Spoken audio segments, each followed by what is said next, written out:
Acidente de viação na Estrada Nacional 100, restos mortais das 4 enfermeiras de Cabinda foram hoje a enterrar. Sentença no caso AGT, tribunal condenou a maioria dos arguidos a 9 anos de prisão efetiva. 4 arguidos foram absolvidos. Crime de homicídio na Huila, efetivo da Polícia Nacional condenado a 22 anos de prisão. Reforço da cooperação bilateral, o Presidente da República, João Lourenço, recebeu hoje o homólogo do Botsuana, que está de visita ao nosso país. Pelo menos 484 pessoas morreram de cólera neste ano em África, segundo a Agência de Saúde da União Africana. Girassol o jornal, quinta-feira, 19 de março de 2026. Bem-vindos à atualidade.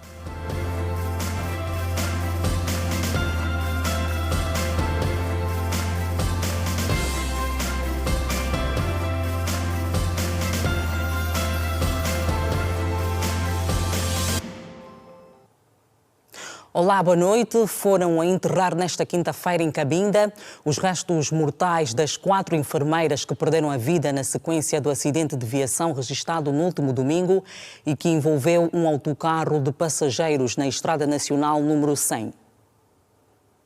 Já repousam no cemitério municipal de Cabinda os restos mortais das vítimas do acidente que ocorreu na província do Icolibengo. O momento foi marcado por emoções e lamentações pela perda. O pavilhão da Escola Barão Puna foi escolhido para albergar a cerimónia. As mensagens vieram de várias instituições: Ministério da Saúde, Governo Provincial de Cabinda, Ordem dos Enfermeiros e familiares. As nossas colegas, amigos que agora partem, o vosso legado não fica encerrado nos uniformes e nos registros de enfermagem.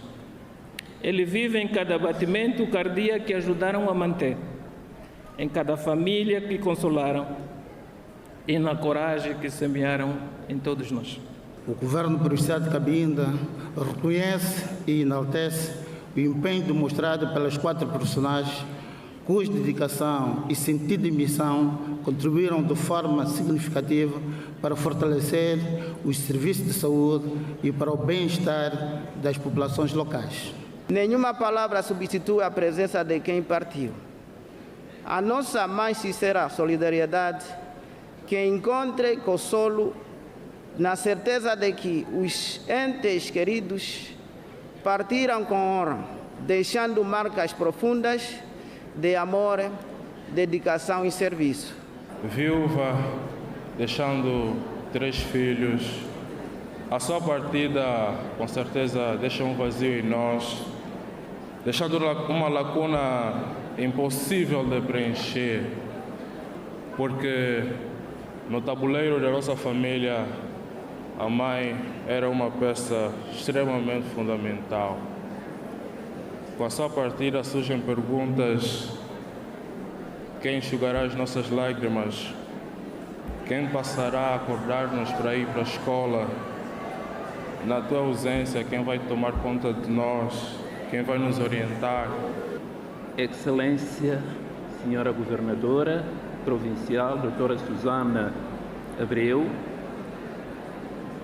leva o nosso agradecimento à Sua Excelência, Senhora Ministra da Saúde, e também da sua pessoa, com todo o seu elenco e as equipas criadas para que tornasse possível termos estes corpos aqui. O período da tarde, os corpos foram transportados para o cemitério. O momento foi marcado por choros e muita tristeza. Tive uma grande experiência porque foi minha irmã, uma amiga, pois quando a mãe morreu, ela ficou como a nossa mãe e ela que incentivou-nos para os estudos e contávamos que podíamos ter o melhor, viver melhores momentos, mas infelizmente o Senhor a tomou. De muita tristeza para a família, é uma perda irreparável. Alguém dedicada mesmo e eu não sei, fora de sério. Faltam-me palavras para poder exprimir neste momento. Restos mortais das vítimas do acidente na província de Icolibengo já repousam no cemitério municipal de Cabinda. E ainda sobre o mesmo acidente, aqui na província de Luanda, acabou por falecer uma das vítimas que estava internada. E seguimos agora para a província da Huila. Na cidade de Lubango chega a história de 2 jovens estudantes de 19 anos de idade que foram baleados na sequência de uma abordagem policial. 2 jovens estudantes de 19 anos de idade foram baleados na cidade de Lubango durante uma abordagem policial. O facto ocorreu esta quarta-feira na Avenida 4 de Fevereiro, quando a viatura em que seguiam as vítimas foi interceptada por uma descaracterizada com 2 indivíduos à paisana a bordo, sendo o automóvel atingido por vários tiros. Esta testemunha, que estava a bordo da viatura em que seguiam as vítimas, que estão a receber cuidados médicos no Hospital Central do Lubango, conta como tudo aconteceu. Passa uma viatura do nosso lado direito e bloqueia a via, com o intuito mesmo de bloqueia a via. Saem 2 senhores armados, com brincos, um deles estava com brincos, calção, chinelas.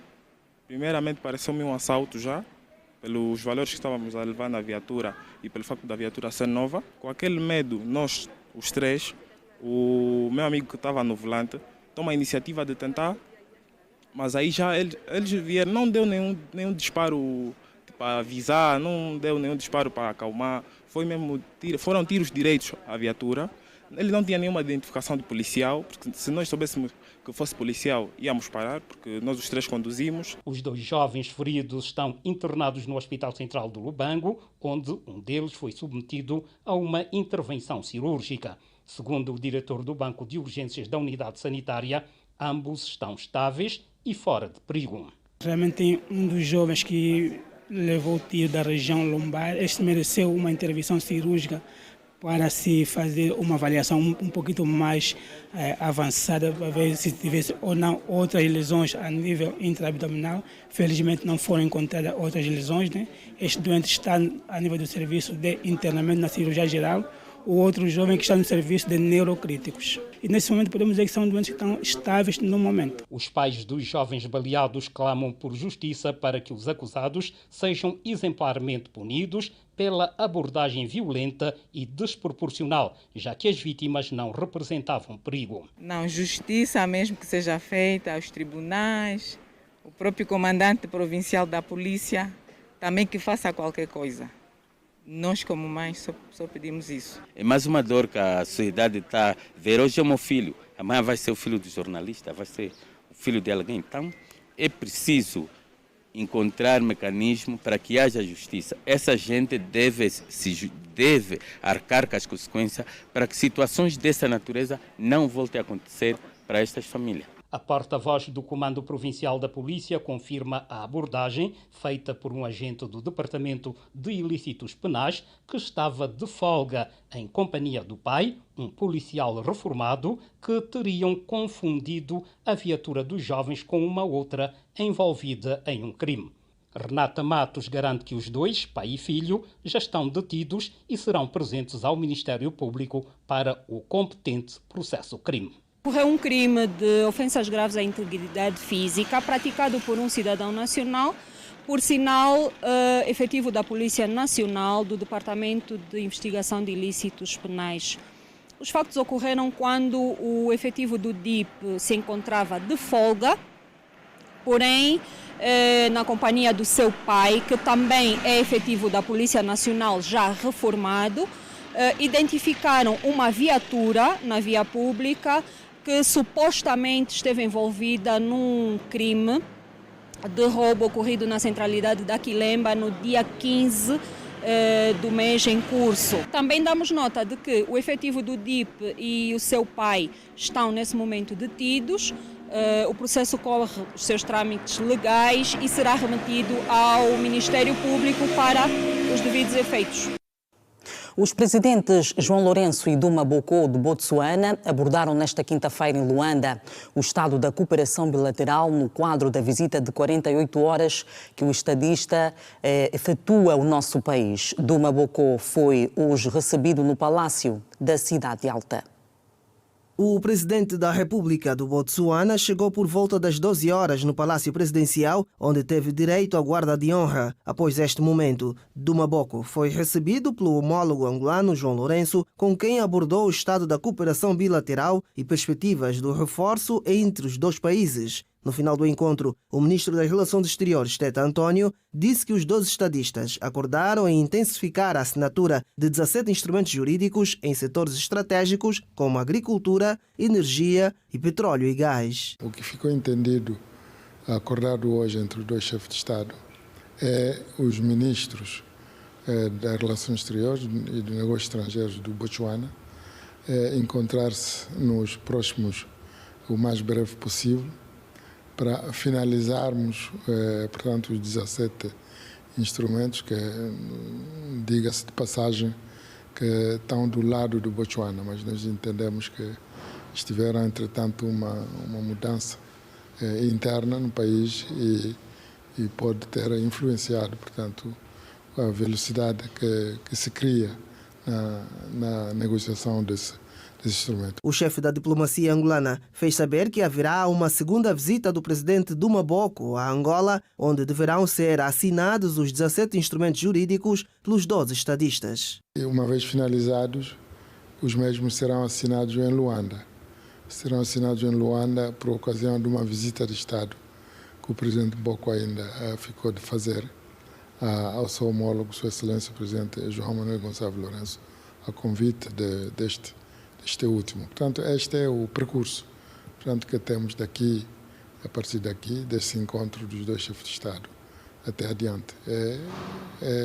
O lema é mesmo reforçar, portanto, as nossas relações entre a República de Angola e a República do Botsuana. As relações de cooperação entre Angola e Botsuana continuam a consolidar-se, assentes numa base histórica sólida, interesses econômicos comuns e integração regional, com destaque para setores como a mineração, agricultura, telecomunicações e turismo.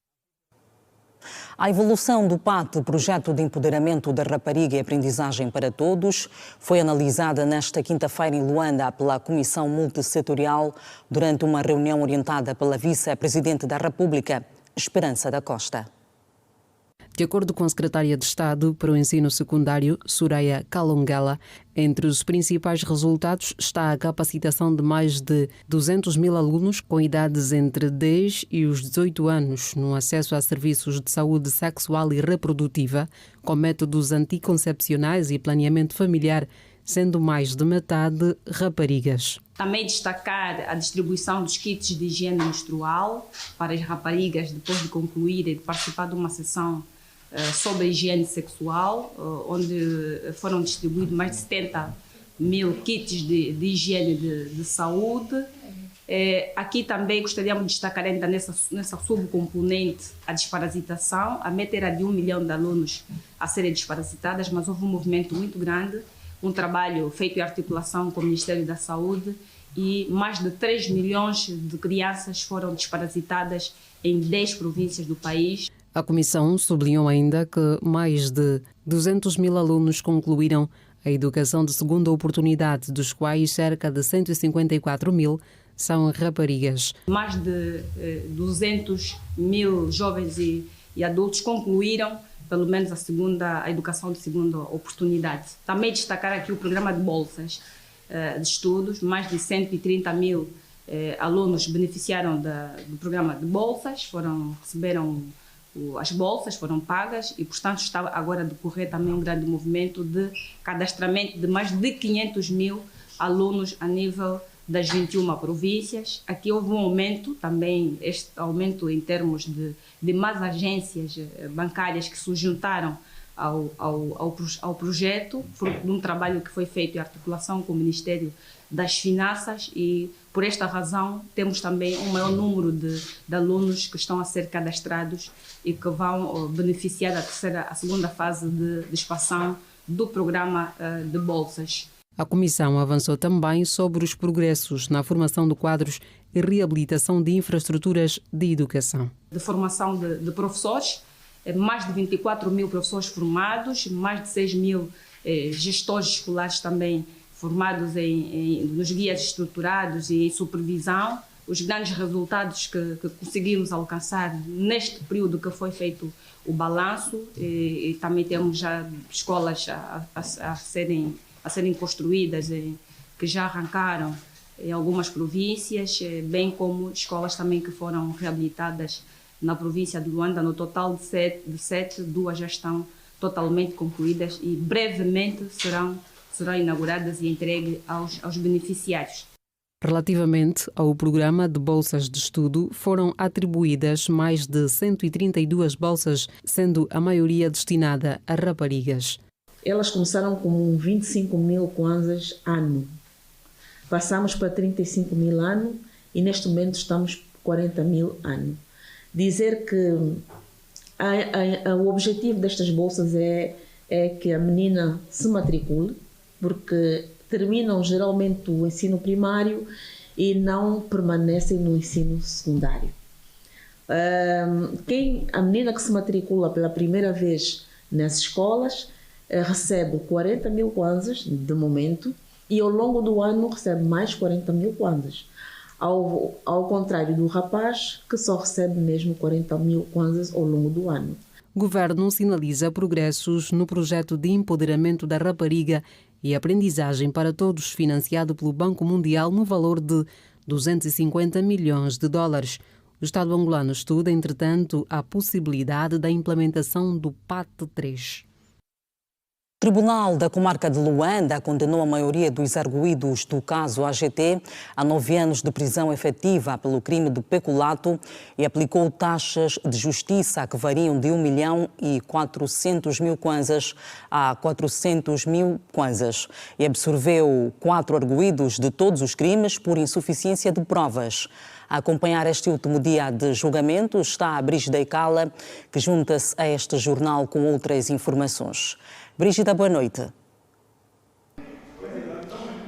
Boa noite, Manuela Costa. A extensiva vasta audiência da Rede Girassol terminou em instantes aqui no Tribunal Supremo a sessão de julgamento do caso AGT, que culminou com a leitura da sentença deste processo que teve início no dia 15 de janeiro deste ano. Vale realçar que do leque dos arguidos arrolados neste processo, a maior parte foram condenados à pena efetiva de 9 e também a 6 meses de prisão.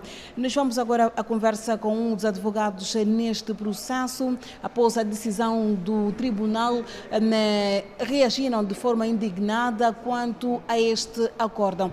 O doutor está em direto para a Rede Girassol. Diga-nos o primeiro e último nome. Sabemos que estão todos indignados com a sentença. Almeida Xingala é meu nome. Sim, efetivamente a sentença foi injusta e na medida em que ignorou aquilo que é a prova produzida durante as audiências de discussão e julgamento. Mas neste leque todo ouvimos alguns que foram absolvidos, a maior parte condenado. Sim, a maior parte condenada e também absolvida de alguns crimes dos quais tinham sido julgados, tinham sido acusados injustamente.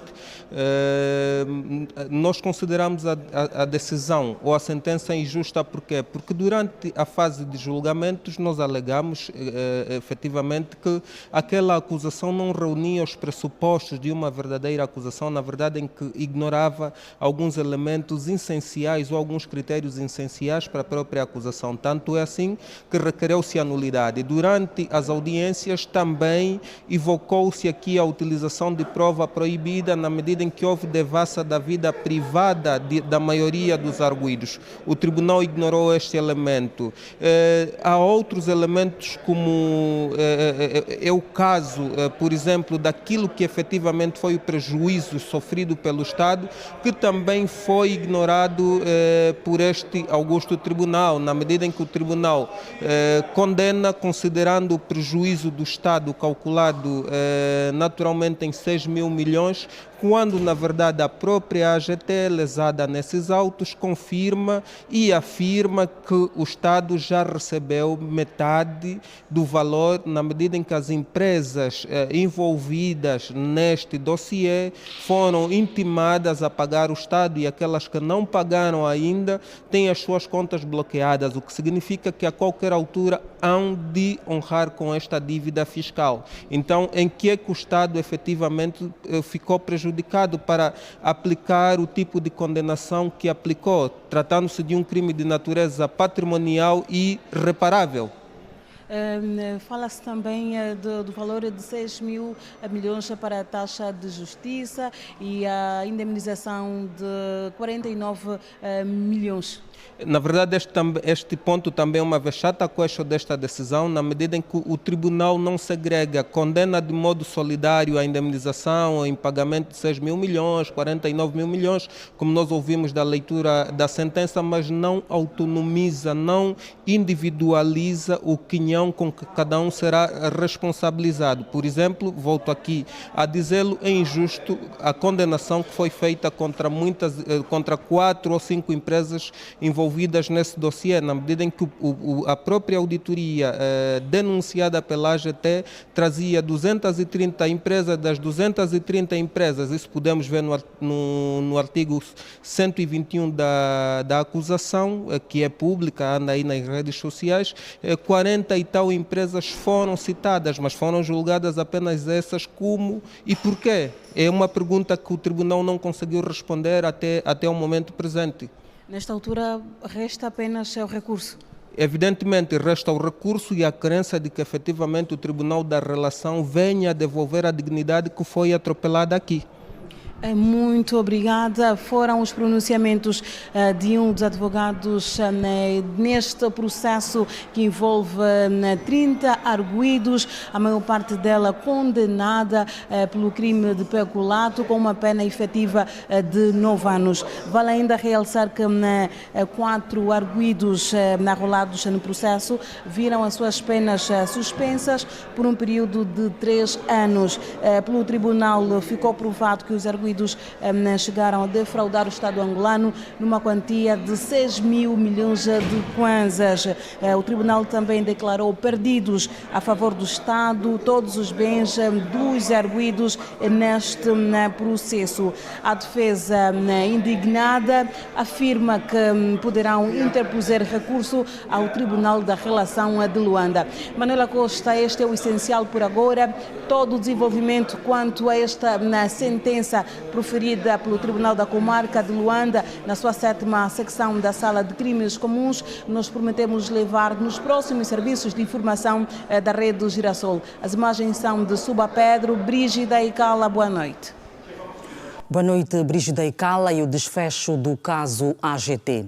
E o Tribunal da Comarca do Lubango, província da Huila, condenou nesta quarta-feira um agente da Polícia Nacional a 22 anos de prisão por crime de homicídio. O Tribunal da Comarca do Lubango condenou esta quarta-feira o agente da Polícia Nacional Bartolomeu de Lima a 22 anos de prisão pelo homicídio da ex-companheira Liudmila Gomes em agosto de 2024. Segundo a juíza da causa, ficou provado que a data dos factos nos arredores da cidade de Lubango, numa obra propriedade de ambos e durante uma discussão, o arguido disparou contra a vítima, que foi atingida por 2 tiros e morreu ainda no local.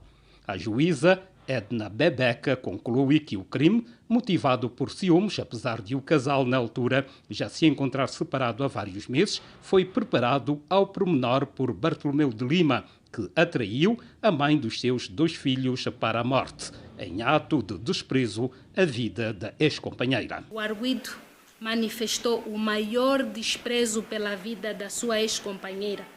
Aproveitou-se do facto de estarem sozinhos naquela obra, situação que ele próprio criou para poder, mais tarde, agredi-la com tamanha frieza e brutalidade e, posteriormente, sem dó nem piedade, efetuar os disparos contra aquela a queima-roupa, sem lhe dar a possibilidade de defesa.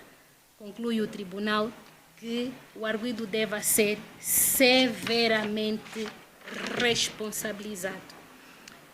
Pelo exposto, este tribunal julga provado e procedente a dota acusação e, em consequência, decide condenar o arguido Bartolomeu de Lima na pena de 22 anos de prisão. O advogado do arguido interpôs recurso por não concordar com a moldura penal aplicada ao seu constituinte. A defesa, inconformada com a decisão, entendeu interpor recurso para melhor apreciação de todas as questões que fomos debatendo durante os 2 dias de audiência e vamos aguardar aquilo que virá de lá. O advogado da família da vítima subscreve a condenação que, em seu entender, vai de encontro com o feminicídio em causa. Esteve efetivamente dentro dos seus limites, né, atendendo a qualidade do crime em si que o arguido vinha indiciado. Julgamos que a decisão foi nos exatos termos. Já a família de Liudmila Gomes considera que foi feita justiça em honra à memória de sua ente querida. O sentimento agora é de conforto, é de missão cumprida, visto que na altura da ocorrência ela ligou para mim e eu não pude fazer nada, mas tudo foi feito, lutamos e graças a Deus conseguimos a sentença do senhor, 22 anos. E ainda é pouco, consideramos pouco, mas nos conforta e dá mais alívio. Considerando que o plenário do Conselho Superior da Magistratura Judicial, reunido em sessão extraordinária aos 6 de março de 2026, homologou o apuramento da avaliação final da Comissão de Júri do concurso curricular para o provimento de 8 vagas de juízes conselheiros do Tribunal Supremo, atendendo à necessidade de se proceder ao provimento de 8 vagas de juízes conselheiros do Tribunal Supremo, o Presidente da República nomeou hoje em decreto para o cargo de juiz conselheiro do Tribunal Supremo as entidades abaixo designadas: Armando do Amaral Gurgel, Baltazar Irineu da Costa, Cláudia Maria Fernandes Domingos, Hermenegildo Oseias Fernando Cachimbombo, José Sequeira Lopes, Júlia de Fátima Leite da Silva Ferreira, Manuel Pereira da Silva, Tânia Marisa Pereira Bravo. São estas as figuras nomeadas pelo Presidente da República.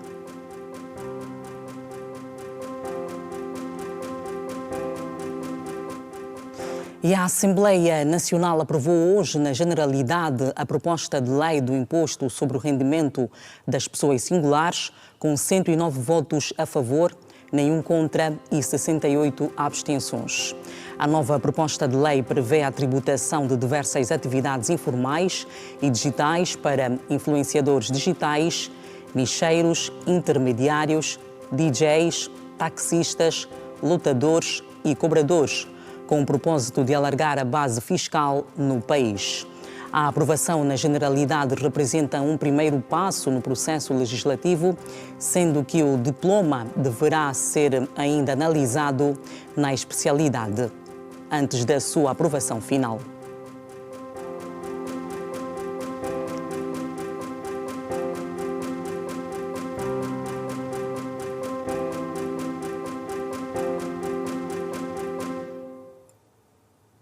Que as intervenções feitas já começam a gerar resultados positivos para a população local. Durante a sua visita, o ministro avaliou o avanço do projeto de reabilitação e melhoria de 43 represas, distribuídas pelos municípios da Bibala, Camucuio, Cacimbas, Lucira, Sacomar, Moçambiques e Virei. Na ocasião, João Batista Borges, que gostou do que viu, afirmou que as infraestruturas, cujas obras devem estar todas prontas até novembro deste ano, já começaram a gerar benefícios para a população. Temos um prazo de conclusão destas 43 barragens que é novembro e pelo andar dos trabalhos nós podemos ver que grande parte aqui, por exemplo, na Bibala, das 21 que estão aqui consignadas, 17 estão num estado já avançado. Tivemos também no Lucira e no Sacomar, onde há obras também em curso, em estado avançado. Portanto, nós estamos a ver também já o efeito positivo que as chuvas, digamos, estão a trazer com o enchimento destes reservatórios. Temos aqui centenas de milhares de metros cúbicos, já vemos aqui gado, atividades agrícolas em início. No cumprimento do seu segundo dia de visita à província do Namibe, acompanhado pelo governador Archer Mangueira, João Batista Borges sublinhou que o objetivo da intervenção é reforçar a capacidade de retenção e gestão de água para o exercício das atividades levadas a cabo pela comunidade. Sem dúvida vai ser uma importante contribuição para os esforços que o Executivo faz no sentido de encontrar soluções que mitiguem o efeito das secas e das estiagens prolongadas, sendo que o Namibe é uma das 3 províncias que se circunscreve então neste território para onde foram desenhados projetos estruturantes no âmbito do PSESA, Programa de Combate aos Efeitos da Seca no sul de Angola. No capítulo do fornecimento de energia elétrica, João Batista Borges disse que as autoridades trabalham no sentido de promover a diminuição do uso de geradores e levar a mais famílias a energia da rede. E em grande parte desses municípios a distribuição de energia ainda é feita com base em geradores. O que nós estamos a tratar de fazer e trabalhar com o seu governador é garantir que a curto prazo nós consigamos repor a capacidade de produção térmica, repor e ajustar a capacidade à medida da necessidade de consumo dessas áreas. Vamos também efetuar redes de distribuição para que, de facto, a maior parte das pessoas que vivem nessas sedes municipais possa ter energia em casa. E esta vai ser a solução, diria, intercalar, até que possamos ter uma energia mais sustentável, uma energia mais barata nessas localidades. As intervenções avaliadas estão enquadradas no Programa de Combate aos Efeitos da Seca no sul de Angola, uma iniciativa do Executivo que visa fortalecer a segurança hídrica, garantir maior disponibilidade de água para as populações e criar condições favoráveis ao desenvolvimento socioeconômico das comunidades rurais. No município do Kazenga, jovens analisaram as oportunidades e vantagens do mercado avícola durante o encontro. A iniciativa visa incentivar a classe a apostar no setor. Num contexto marcado pelo desemprego juvenil e pela busca de alternativas sustentáveis de renda, a avicultura tem se destacado como uma solução prática e acessível para o empoderamento dos jovens. Hoje, o workshop dedicado à criação de aves reuniu dezenas de participantes interessados em transformar conhecimento em oportunidade de negócio. O objetivo não é apenas ensinar a criar aves, mas mostrar que é possível gerar renda. Foi criado no sentido de nós empoderar e instruir os jovens naquilo que é o programa de empoderamento nacional. O workshop está a ser feito em função da implementação do segundo eixo da JAC, que é a questão da formação e capacitação dos jovens, no sentido desse jovem e perceber que com a agricultura, com a avicultura, pode-se empreender e os jovens podem se tornar ricos. A avicultura foi o tema central deste encontro. Segundo o presidente da JAC, em Luanda a avicultura tem tido maior impacto e é uma oportunidade para os jovens começarem a empreender no ramo. Luanda produz, mas produz muito pouco. E nós estamos a levar a formação e a capacitação do jovem em função da especificidade de cada província. Nós entendemos que em Luanda a avicultura, que é a criação de aves e também a comercialização dos ovos, poderia ajudar com que os jovens começassem a olhar o agronegócio como de forma mais responsável, de facto que empoderam-se. O que nós queremos aqui é que no final os jovens sejam empresários de facto e possam ajudar o nosso país na diversificação da economia nacional, como também a apoiar naquilo que são a segurança nacional. Para os participantes do workshop, a experiência representa mais do que uma formação técnica. É uma oportunidade de mudança de vida. O momento serviu também para a apresentação das dificuldades que os pequenos empreendedores enfrentam. A experiência que eu queria passar aos jovens que estão aqui presentes a assistir esse pit shop de criação de animais eles terem a coragem, a paciência de poder adquirir os animais. Iniciamos pela pequena quantidade e vão crescendo, assim que vão crescendo, vão reproduzindo. Enquanto vão reproduzindo, então vamos ter mais força de adquirirmos mais animais no nosso seio. O representante do FADA esclareceu as dúvidas de muitos pequenos empreendedores sobre os requisitos para o financiamento. Nós temos 3 pequenos grupos de requisitos, não é? Um primeiro grupo de requisito passa pela formalização da pessoa jurídica, se for empresa ou cooperativa, deve estar completamente constituída e bem constituída. Um outro requisito passa pela legalização dos espaços onde vai exercer a produção, e um terceiro é o preenchimento do modelo de viabilidade e elaboração de uma carta de cartão de crédito. O modelo de viabilidade, obviamente, que nós optamos por este caminho, sabendo que, ou na perspectiva de que os produtores, se não têm dinheiro para investir, obviamente não terão dinheiro para solicitar os serviços de um profissional nesta área. Portanto, nós remetemos o modelo de viabilidade, que bastará o produtor preencher, e os nossos técnicos resolvem, não é? Vão dar cobre à necessidade. Durante o encontro esteve presente um representante da Embaixada da Venezuela que partilhou a experiência com Angola. O trabalho mais importante de todos os produtores a nível de qualquer país é a organização comunitária. Entre mais forte a organização comunitária, mais possibilidades tem de produzir e de manter-se no tempo, de ser sustentáveis. A produção de frango é muito importante na Venezuela. O frango é a principal forma de consumo de proteína na Venezuela. Mas a produção de frango na produtores locais sobrepassa desde 40% a 65%. O ministro do Interior, Manuel Homem, trabalhou nesta quinta-feira, no caso, na província do Kwanza Sul, onde constatou a dinâmica de funcionamento do setor que dirige.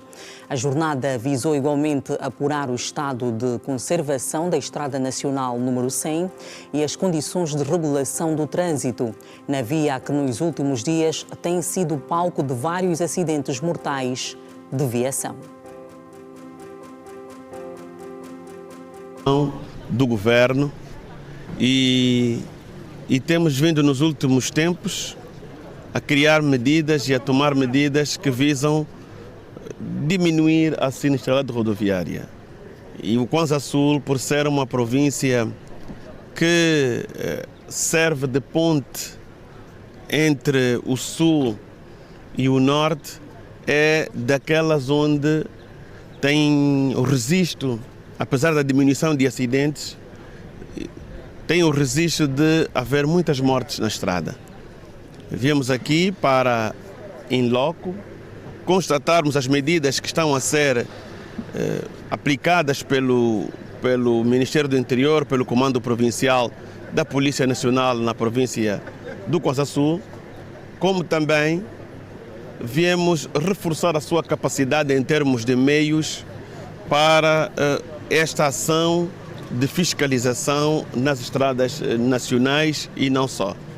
Também temos a necessidade de reforçar os meios de proteção civil ao nível da nossa unidade dos bombeiros e com esta visita deixamos indicações precisas sobre a necessidade de um maior rigor na fiscalização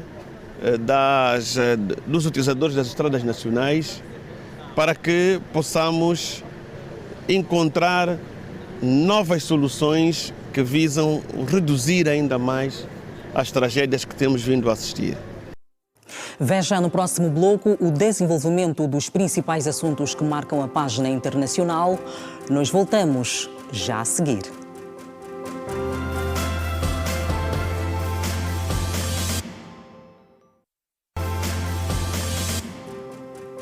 Bem-vindo de volta. A vice-presidente da República, Esperança da Costa, universitário, e a implementação de currículos ajustados às necessidades do mercado angolano. O encontro enquadra-se na visita institucional que decorre até o dia 21 de março, onde integra o professor Dr. Wayne Tarrant, representante da Rose-Hulman Institute of Technology, uma das mais prestigiadas universidades norte-americanas nas áreas de engenharia, ciência e tecnologia. Durante a audiência com a vice-presidente da República, foi manifestado o interesse da instituição em instalar polos universitários em Angola com foco nas áreas de ciência, engenharia, tecnologia e matemática, conhecida como áreas STEM. Apesar do interesse, ainda não foram avançadas datas concretas para a materialização do projeto. Ainda não, porque estamos numa primeira fase que é o assessment, tentar fazer a avaliação das condições do mercado, para poder então dimensionar a estrutura que será que gostaríamos que fosse o campus universitário. De acordo com as partes envolvidas, o projeto poderá avançar através de uma parceria público-privada, que poderá integrar instituições do Estado e empresas com interesse em participar. O primeiro passo seria acertar exatamente os termos e condições, logo a seguir convidarmos instituições privadas, empresas, dentro da responsabilidade social corporativa e mesmo também numa perspectiva de negócio. Portanto, normalmente essas universidades são lucrativas e são autossustentáveis e então é para aí que vamos caminhar. Parceria público-privada e, naturalmente, o envolvimento de empresas que já cá estão no país e que têm estado a desenvolver as suas atividades e que manifestam também interesse em poder cooperar e ajudar. Do lado norte-americano, o primeiro contacto foi considerado positivo, com altas expectativas quanto ao desenvolvimento da cooperação. I think the Vice President showed a willingness. Eu senti uma vontade e uma grande disponibilidade da senhora Vice-Presidente em ajudar a este projeto a se concretizar, porque ela está também preocupada com melhorar as perspectivas da juventude angolana e, sobretudo, trazer formações de qualidade para poder entrar no mercado de trabalho em boas condições. O perfil típico do nosso estudante é um estudante em matérias científicas, são ciências, tecnologia, engenharia matemática. São estudantes que têm também uma formação que é muito prática, porque nós temos parcerias com empresas e no decurso da formação deles, eles têm a oportunidade de também resolver problemas muito práticos por causa desta interação com o setor privado. Temos algumas empresas que foram criadas por estudantes nossos e temos estudantes que, embora sejam muito jovens, já conseguiram ter, impacto em grandes multinacionais. It's really inspiring to see. A Rose-Hulman Institute of Technology destacou ainda a sua experiência internacional, com parceria já estabelecida com uma universidade no Quênia, onde participa na criação de currículos de alta qualidade na área de engenharia. No, in fact, we're working parcerias no Quênia, com uma universidade local lá, em que já estamos a criar currículos de alta qualidade em engenharia. Starting engineering programs for the last 5 years. Segundo os responsáveis, o projeto encontra-se numa fase de conhecimento entre as partes, com foco na definição de aspectos como o perfil dos estudantes, que deverá privilegiar competências em matemática e áreas técnicas. Durante a permanência no país, a delegação norte-americana prevê realizar visitas a instituições de ensino superior em Angola, com o objetivo de avaliar as condições existentes e estudar a viabilidade da implementação do projeto. O embaixador extraordinário e plenipotenciário da República de Angola na República Federativa do Brasil, Manuel Eduardo Bravo, apresentou nesta terça-feira as suas cartas credenciais ao presidente da República Cooperativa da Guiana, Mohamed Ifram Ali, numa cerimônia oficial realizada na capital do país, Georgetown. Com este ato solene, o diplomata angolano passa a estar formalmente acreditado junto das autoridades da Guiana, abrindo uma nova etapa no reforço das relações diplomáticas, políticas e económicas entre os dois países. Durante o encontro, as duas entidades sublinharam a necessidade de intensificar a cooperação bilateral em diversos domínios estratégicos, com destaque para a agricultura, petróleo e gás e ainda energias renováveis e ambiental. O secretário da Defesa dos Estados Unidos admitiu que não existe um calendário definido para o fim das operações militares norte-americanas no Irão, cabendo ao presidente decidir quando os objetivos forem alcançados. Em conferência de imprensa, a Agsat sublinhou que a intervenção militar lançada a 28 de fevereiro decorre dentro do planeado e rejeitou a ideia de um prazo fixo para sua conclusão. O responsável procurou também responder às críticas sobre a ausência de uma estratégia clara, garantindo que os objetivos permanecem inalterados, centrados na destruição de lançadores de mísseis, da base industrial de defesa e da marinha iraniana, bem como em impedir Teherão de obter uma arma nuclear. Segundo a Agsat, os ataques iranianos com mísseis balísticos e drones contra forças norte-americanas diminuíram cerca de 90% desde o início do conflito. O secretário de Defesa afirmou ainda que as forças dos Estados Unidos danificaram ou afundaram pelo menos 120 navios de guerra iranianos. Acrescentou que a frota de superfície do Irão é inexistente e que os seus submarinos foram destruídos. De acordo com o chefe do Pentágono, os Estados Unidos da América já atingiram mais de 7.000 alvos no Irão e hoje deverá ocorrer o maior ataque desde o início da ofensiva. O secretário de Defesa classificou o regime iraniano como uma ameaça global, sustentando que a sua persistência nas ambições nucleares constitui um risco direto para os Estados Unidos e para os aliados. Acusou ainda os meios de comunicação social de transmitirem a ideia de uma guerra prolongada sem fim, considerando que nada poderia estar mais longe da verdade. E apelou a um reconhecimento internacional da ação norte-americana, defendendo que o mundo, o Médio Oriente, os aliados europeus e setores da imprensa deveriam agradecer ao presidente Donald Trump. Os Estados Unidos da América e Israel lançaram a 28 de fevereiro um ataque militar ao Irão que retaliou com o encerramento do Estreito de Hormuz, além de ataques contra alvos em Israel, bases norte-americanas e outras infraestruturas em países da região como Arábia Saudita, Bahrein, Emirados Árabes Unidos, Catar, Kuwait, Líbano, Jordânia, Omã e Iraque. Pelo menos 484 pessoas morreram de cólera este ano em África, segundo a Agência de Saúde da União Africana. Entre os países mais afetados estão a República Democrática do Congo, o Sudão do Sul e a Nigéria.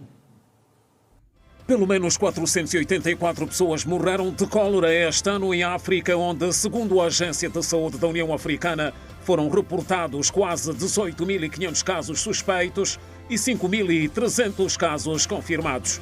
Entre os países mais afetados estão a República Democrática do Congo, o Sudão do Sul e a Nigéria e Zimbábue. No ano passado, o continente africano ultrapassou o recorde de infecções por cólera registrado em 2024, com aproximadamente 262.300 casos confirmados e 5.900 mortes devido à doença. O governo britânico anunciou que vai centrar a ajuda externa ao desenvolvimento nos países em guerra ou em crise e nos programas de apoio às mulheres, reduzindo o financiamento a países como Moçambique. Para financiar as despesas adicionais com a defesa, devemos de tomar a decisão extremamente difícil de reduzir o nosso orçamento para o desenvolvimento nos próximos anos, afirmou no Parlamento a ministra dos Negócios Estrangeiros. O governo já tinha anunciado em fevereiro que iria reduzir a ajuda para 3% do Produto Nacional Bruto até 2027, face aos atuais 7%, para compensar o aumento do orçamento militar em resposta à tensão geopolítica global. O Brasil anunciou o envio de 20.000 toneladas de arroz, outros alimentos e medicamentos para Cuba, com vista a atenuar a crise na ilha, acentuada pelo bloqueio petrolífero imposto pelos Estados Unidos da América. O envio de alimentos, que já se encontra a caminho, é realizado através do Programa Mundial de Alimentos, detalharam porta-vozes do Ministério das Relações Exteriores numa conferência de imprensa. O carregamento inclui 20.000 toneladas de arroz em casca, outras 150 toneladas de arroz descascado, 150 toneladas de feijão preto e 500 toneladas de leite em pó. No início do mês, o presidente brasileiro Lula da Silva criticou a falta de ajuda dada a Cuba e que essa atitude decorre de uma perseguição ideológica. O pai na família.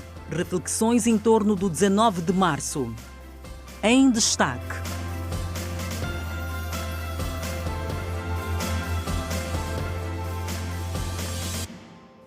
Tempo agora para o desporto. O guarda-redes Neblu é a grande baixa do 1º de agosto para o jogo diante do Petro de Luanda por motivos familiares. Para a partida diante dos tricolores, só os 3 pontos importam, segundo o técnico adjunto Edgar Jerônimo.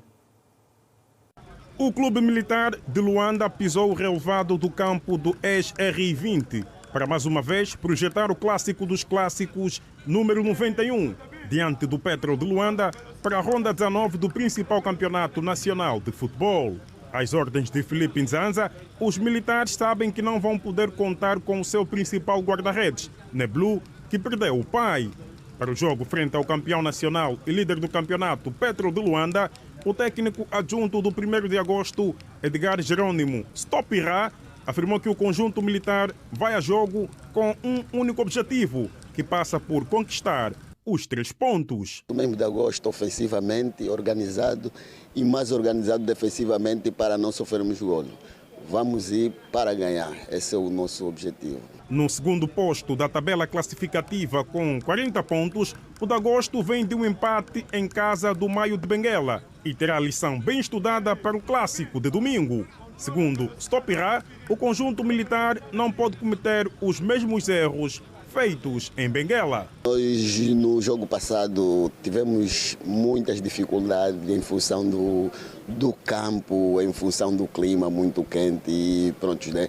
Já vimos, já analisamos quais são os erros que nós tivemos naquele jogo e acredito que vamos corrigir, estamos a corrigir e que no domingo, que é no derby, acredito que vamos aparecer melhor ainda e vamos estar em casa, vamos aparecer melhor ainda para podermos ganhar o jogo.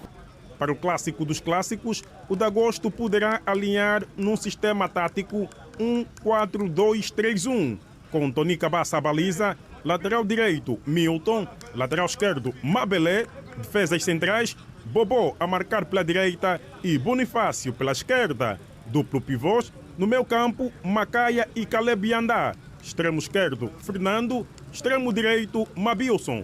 Na posição 10, Agnaldo. E Dago será o homem-golo. O clássico 91 acontece no domingo, às 16 horas, no Estádio Nacional, 11 de novembro. É oficial, Cabo Escorpio anuncia a chegada do novo técnico, de acordo com uma nota divulgada na página do Clube do Palanca no Facebook. A equipa principal de futebol conta a partir desta quarta-feira com um novo treinador. Trata-se do brasileiro Leonardo Neiva, mais conhecido por Léo Neiva, que assinou o contrato de 2 anos. O novo treinador de 48 anos, que tem a chegada a Angola prevista para o dia 21, neste sábado, rende no cargo o hispano-brasileiro Beto Bianchi, que se demitiu por questões familiares. Léo Neiva possui vasta experiência de futebol africano, com passagens pelo Platinum Stars da África do Sul, Young Africans da Tanzânia, Al Mahik do Sudão, Vipers do Uganda e Gor Mahia do Quênia. Léo Neiva também treinou clubes europeus, como é o caso do Oliveira Hospital de Portugal, de onde é proveniente. No Girabola, em 18 jogos, o Cabo Escorpio é o 9º classificado com 23 pontos.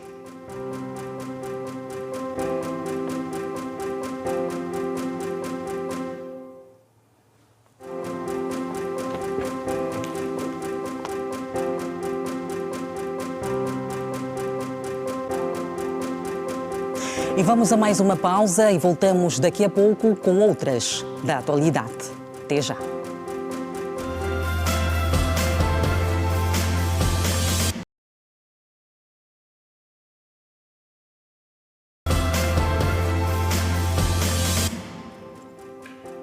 Estamos de volta à reta final deste Girassol Jornal.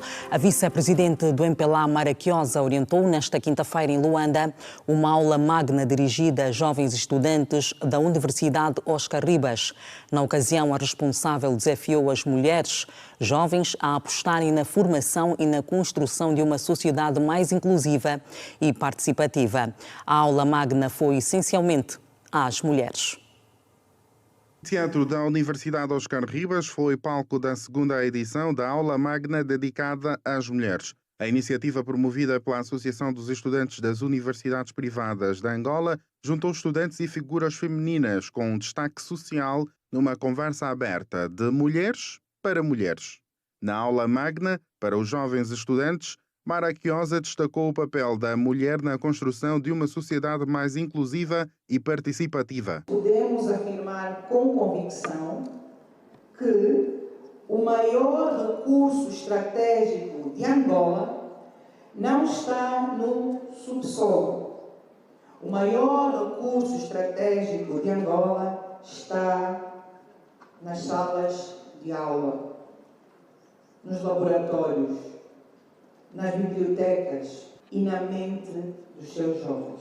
Para pedir a cada uma das mulheres que estão aqui, muito jovens, que não saiam num bilhete de identidade, quando vocês vão pedir o bilhete, mas, no entanto, termos no nosso país mulheres que não conseguem escrever o seu nome, mulheres que têm que colocar o seu dedo indicador na tinta para poderem como que assinar um documento. Durante a sua intervenção, a vice-presidente do MPLA incentivou as jovens a apostarem na formação e liderança. Hoje, fala-se em liderança transformacional, cuja característica essencial assenta, entre outros, na capacidade de elevar o nível de consciência coletiva de uma sociedade. Isto significa que liderar hoje não é apenas dirigir instituições. Liderar é contribuir para transformar mentalidades. No século XXI, portanto, esta estratégia torna-se ainda mais evidente. O mundo atual é caracterizado por transformações aceleradas, inovação tecnológica permanente, globalização econômica e crescente exigência social por transparência, participação e eficácia das instituições públicas. Num ambiente de partilha e reflexão, foram abordados desafios e conquistas das mulheres angolanas. Eu costumo dizer muitas vezes que a única coisa que difere um homem de uma mulher é tão somente uma oportunidade.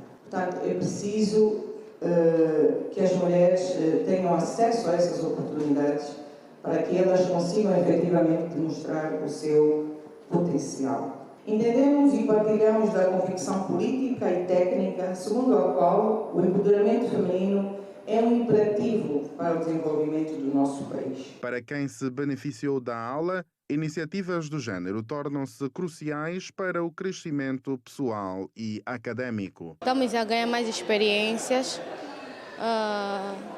estamos a adquirir mais conhecimento e aprender mais. Temos força e capacidade de gerir. E eu digo que somos empoderadas, sim, em sentido de lidar com nossos problemas. Vendo a sala toda cheia, o pessoal todo impactado com aquilo que foi a mensagem transmitida, estamos bastante satisfeitos. As mulheres são a maioria que constituem a sociedade e, de facto, elas têm um papel fundamental naquilo que é a transmissão dos valores fundamentais para aquilo que é a sociedade.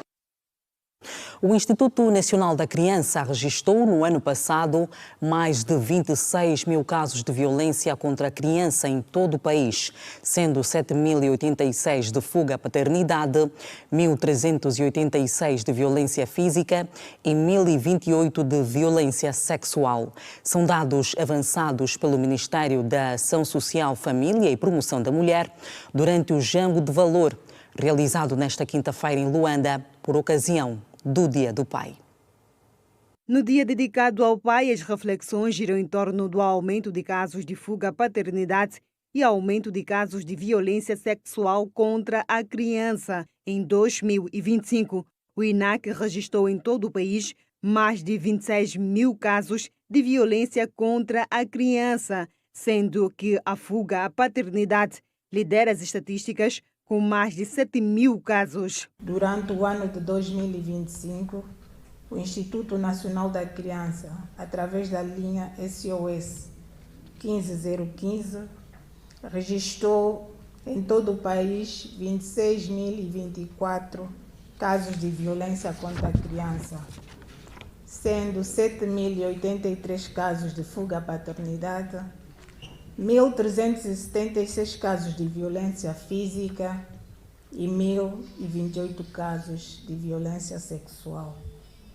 Estes números constituem uma alerta séria para toda a sociedade e reforçam a necessidade de intensificarmos as ações de prevenção, sensibilização e responsabilização. Comemorado anualmente a 19 de março, o Dia do Pai visa promover a reflexão sobre o seu papel no seio familiar e incentivar valores como responsabilidade, presença ativa e educação dos filhos. O vice-governador para o setor político e social partilhou com a audiência a sua experiência sobre a transmissão de valores para a construção de uma família coesa. Mais do que trazermos aqui uma aula magna, mas é justamente uma reflexão daquilo que deve ser o papel que nós, os homens, enquanto pais, devemos ter dentro da nossa família.